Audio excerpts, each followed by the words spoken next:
There is a plant that produces more protein per acre than beef cattle. It grows where nothing else will, in the shadows beneath dense canopy where sunlight barely reaches.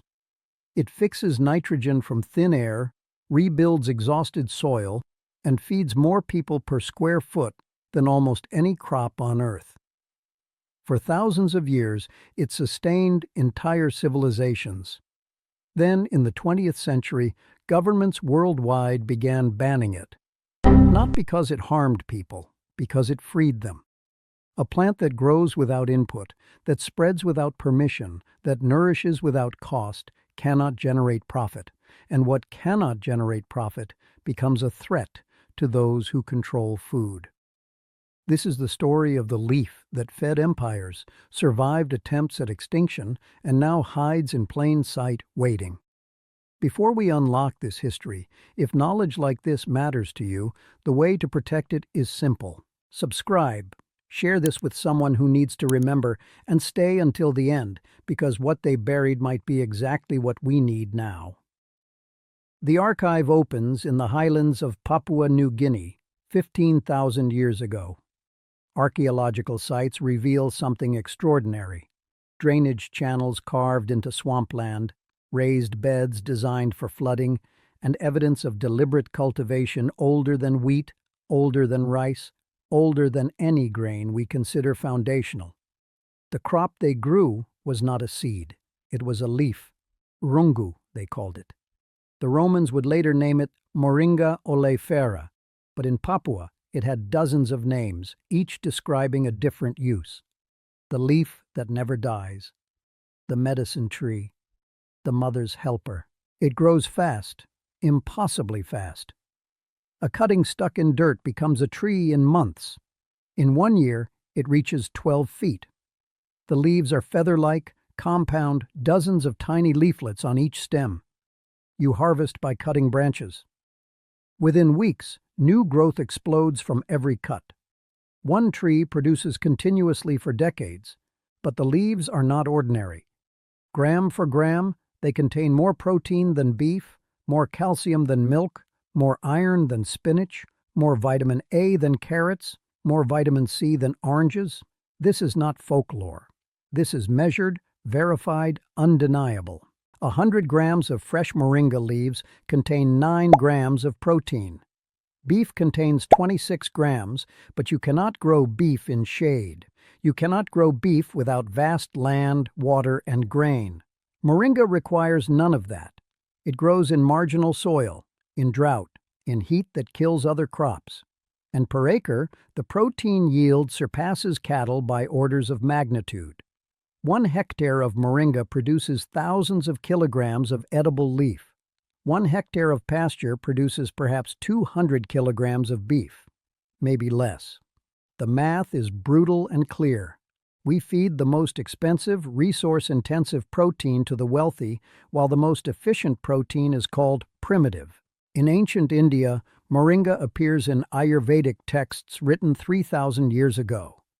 They called it shigru, the plant that cures 300 diseases. Exaggeration, perhaps, but rooted in observation. Mothers ate the leaves, and their milk flowed stronger. Wounds healed faster when washed with water boiled with moringa bark. Fevers broke after drinking tea from the roots. The tree grew everywhere, in villages, beside temples, along roads. It was common, unremarkable, and essential. But the power was in the leaves. Warriors preparing for battle ate them for strength. Brahmins included them in daily meals for clarity.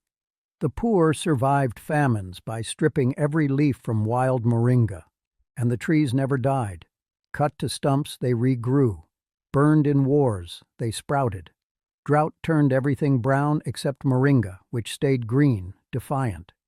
When Alexander the Great invaded India in 326 BCE, his soldiers returned with stories.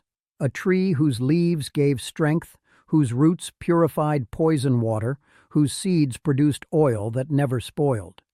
Greek physicians dismissed it. They had no framework for a plant so generous. But the knowledge spread quietly. By the time of the Roman Empire, moringa grew in Egypt, cultivated along the Nile. Cleopatra reportedly used moringa oil for her skin. Roman soldiers in North Africa ate the leaves when supply lines failed. It kept them alive when grain shipments never arrived. Then Rome fell and Europe forgot. But Africa remembered.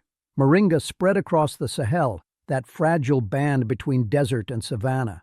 The Hausa people of Nigeria called it zogal. They pounded the leaves into soup, mixed them with grain, fed them to children who were wasting away. In Senegal, mothers made never dayet, a paste of moringa and peanuts that stopped malnutrition in its tracks. The tree asked for nothing. Plant a branch, and it grows. Ignore it, and it still grows. Cut it down, and it returns. When European colonizers arrived in West Africa in the 1500s, they saw moringa everywhere. They called it horseradish tree because the roots tasted sharp like European horseradish. But they did not understand it. It did not fit their model. Colonial agriculture was about cash crops, tobacco, cotton, coffee, things that could be shipped and sold. Moringa was subsistence, something people ate to survive. Survival did not generate profit, so the colonizers ignored it, and the tree kept feeding millions in silence. The British came to India in the 1600s. They found moringa in every village, growing wild, unremarkable. They tried to monetize it. Moringa seed oil was extracted, refined, exported. It was perfect for machinery, never freezing, never going rancid, lubricating the gears of the Industrial Revolution. Watchmakers used it. Textile machines ran on it. It was called Ben oil, worth more than olive oil in European markets. But the British did not promote the leaves. Leaves could not be monopolized. A farmer with one tree had food forever. No dependency, no control. So moringa remained invisible in official records, absent from colonial agricultural reports, erased from the narrative of progress. In India, famines came. The Bengal famine of 1770 killed 10 million people. The British exported grain while Indians starved. Moringa kept some alive, the ones who knew to eat the leaves. But it could not save everyone. It was too scattered, too unorganized, too outside the system. The 20th century arrived with new ambitions. Industrial agriculture promised abundance through chemistry, fertilizers, pesticides, hybrid seeds. The Green Revolution in the 1960s brought high-yield wheat and rice to India. Millions were saved from starvation. But there was a cost. The new crops required fertilizer, pesticides, irrigation, and purchased seed every year. Farmers became dependent. Traditional crops, the ones that grew without input, were abandoned. Moringa was one of them. In Africa, colonial governments and later independent nations pushed cash crops. Grow cocoa, grow coffee, grow cotton. Feed your family by selling, then buying imported food. Moringa, which required no purchase and generated no tax revenue, was discouraged. Not banned outright, not at first, just marginalized, called backward, associated with poverty. If you were modern, you ate imported wheat. If you were poor, you ate moringa. Then the bans began. Not everywhere at once, but slowly, strategically. In the 1970s and 80s, several countries began restricting moringa cultivation or sale, citing concerns about unregulated health claims. Vendors in markets were fined for selling moringa powder. Farmers were told to focus on approved crops. The language was always safety, regulation, and standards. But the effect was control. Moringa could not be patented. Its seeds were free. A farmer could plant one tree and feed a village. That generosity was a threat. In the Philippines in the 1980s, moringa, called malunggay, was everywhere. Mothers made tinola soup with the leaves. Children climbed the trees and stripped branches.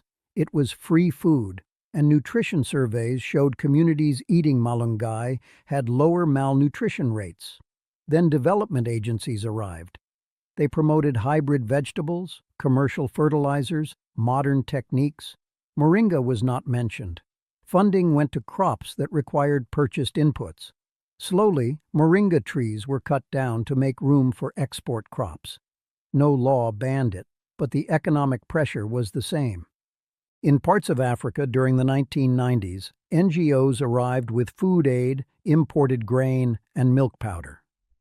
Communities that had survived on moringa for generations were told they needed foreign food. Dependency grew. When aid stopped, people had forgotten how to use what grew around them. Moringa trees still stood, but the knowledge faded. Elders knew, but the young had been taught to despise it. The most explicit bans came quietly. In some regions, selling moringa as medicine without pharmaceutical approval became illegal. Since traditional knowledge claimed it cured diseases, selling it meant breaking the law. Farmers stopped openly cultivating it.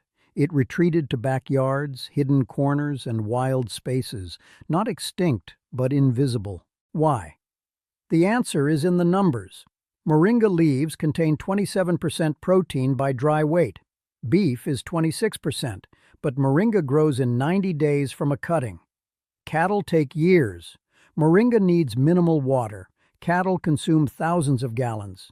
Moringa enriches soil by fixing nitrogen. Cattle compact and degrade land.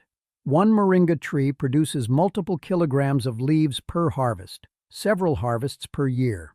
One cow produces one calf, eventually some meat. The efficiency is incomparable. If moringa were promoted at scale, meat consumption would plummet. The livestock industry, worth trillions globally, would collapse. But there is more.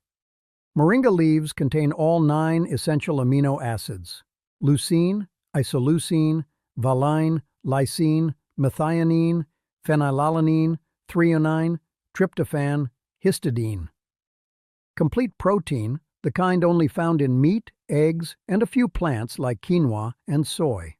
Except moringa grows faster than any of them. It grows in poor soil where soy fails. It tolerates drought that kills quinoa.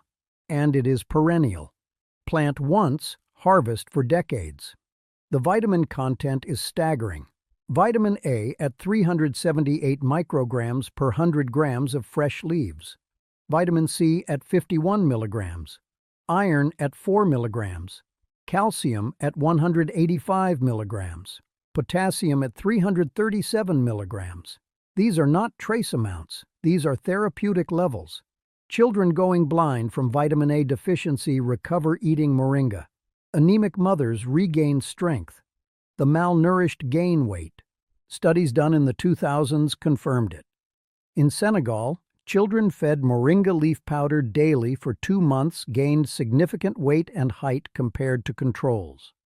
In India, HIV patients given moringa showed improved immune markers. In Nicaragua, diabetic patients eating moringa leaves showed reduced blood sugar levels.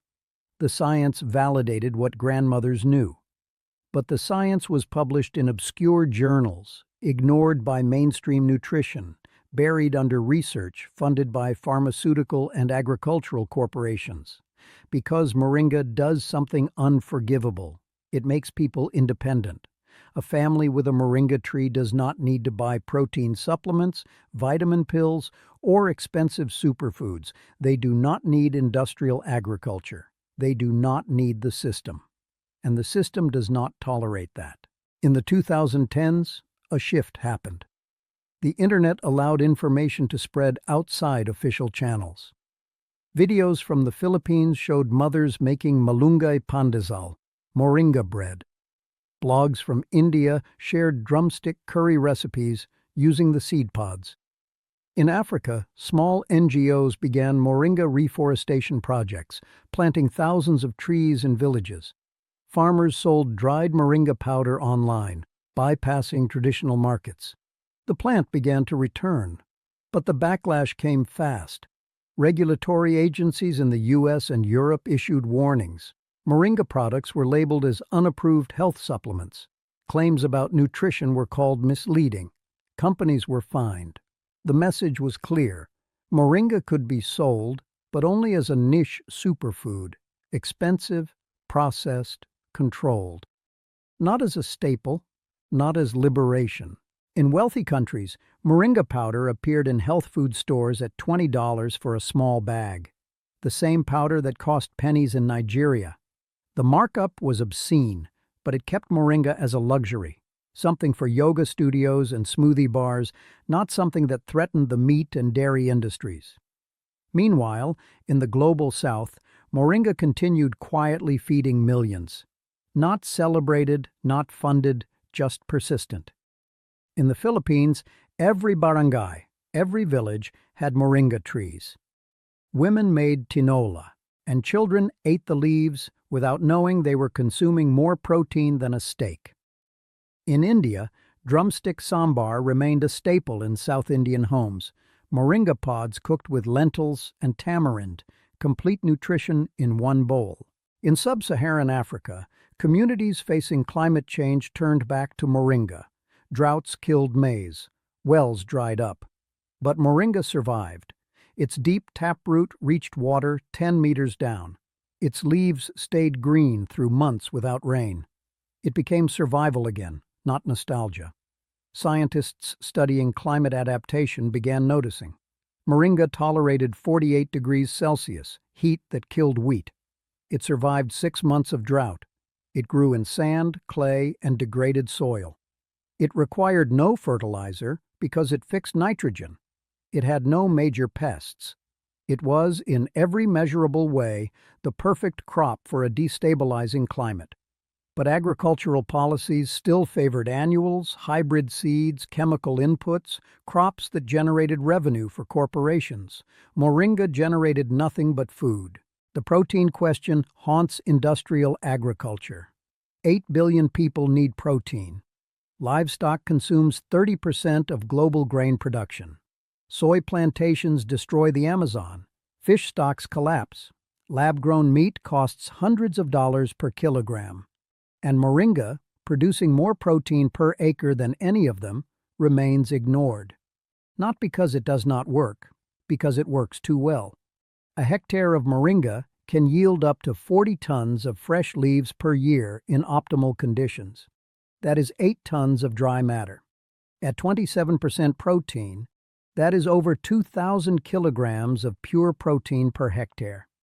Beef production yields perhaps 150 kilograms per hectare, maybe 250 in intensive systems.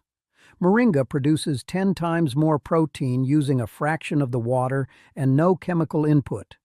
The math has been done. The studies exist. They are ignored. Why? Because moringa cannot be patented. Its seeds are open source, shaped like tiny drumsticks with papery wings. They scatter in wind. A farmer plants one tree, and in 5 years, 100 trees sprout nearby. You cannot control it. You cannot create dependency. The tree wants to spread. The more you cut it, the more it grows. It is generous to the point of being aggressive. In some climates, moringa is called invasive. That word again, invasive, the label we give to things that succeed without permission. Moringa in Florida grows wild along roadsides. In Hawaii, it escapes gardens and colonizes vacant lots. In Australia, it spreads through the tropics. Governments issue warnings. Remove invasive moringa. Protect native ecosystems. But the accusation is absurd. Moringa has naturalized, yes, but it does not choke out forests. It does not poison soil. It just grows where we do not want it, reminding us that abundance does not need authorization. The real invasion is ideological. Moringa invades the narrative that food must be scarce, expensive, and controlled. It invades the belief that protein requires animal suffering or corporate labs. It invades the market logic that says nutrition should cost money, and so it must be suppressed, not with guns, but with silence, with regulation, with the slow erasure that comes from being called irrelevant. But moringa refuses extinction. In every tropical and subtropical region, it grows. In backyards, along fences, in forgotten fields. People who know. They harvest the leaves, dry them in shade, grind them to powder, and store them for months. 1 tablespoon in soup, in rice, in porridge. Invisible nutrition. Children grow stronger without knowing why. In the West, the rediscovery is happening. Permaculture advocates plant moringa in food forests. Homesteaders grow it in greenhouses. Preppers stockpile seeds. The plant speaks to a hunger deeper than nutrition. It speaks to autonomy, to the possibility of feeding yourself without supply chains, without corporations, without begging. And the science keeps emerging. Studies show moringa leaves reduce inflammation, lower cholesterol, stabilize blood sugar, protect the liver, and boost milk production in nursing mothers. Compounds called isothiocyanates in moringa have anti-cancer properties. Quercetin, a powerful antioxidant, is abundant in the leaves. Chlorogenic acid helps moderate blood sugar spikes.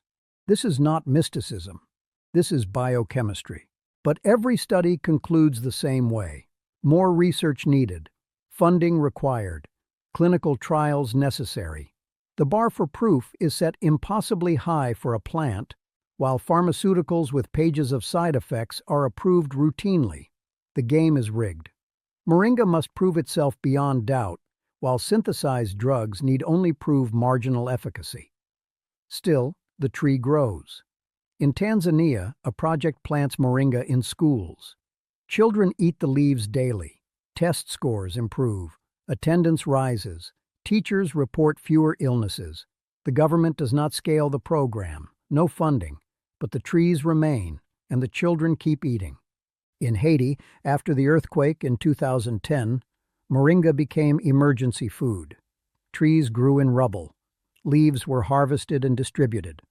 Moringa powder mixed with peanut butter became ready-to-use therapeutic food, RUTF, the stuff that saves starving children. It worked, but international aid organizations still import commercial RUTF from abroad, spending millions, when moringa grows free outside the tent. The pattern repeats. Local solution, proven effective, ignored in favor of expensive imports that generate profit for distant corporations. Moringa is too free. Its generosity is its curse. But the tree does not care. It keeps growing. In India, farmers are replanting moringa, not for export, for themselves. Realizing that hybrid crops have trapped them in debt, they return to what their grandparents grew. Moringa, along with millets, pulses, and traditional vegetables, not backward, forward, toward resilience. In the Philippines, the government finally acknowledged malunggay. School feeding programs now include moringa. It is called a national vegetable, though it is a tree. The recognition matters. A generation is learning that the tree in the yard is more valuable than imported powder. In Africa, moringa nurseries are spreading. Women's cooperatives grow seedlings, sell them to farmers, and teach cultivation. The movement is grassroots, uncoordinated, unstoppable.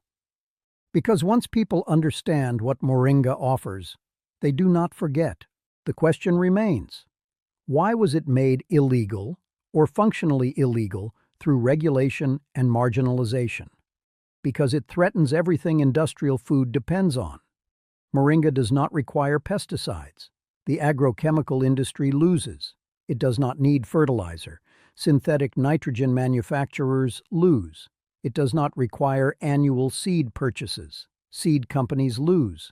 It outcompetes meat in protein efficiency.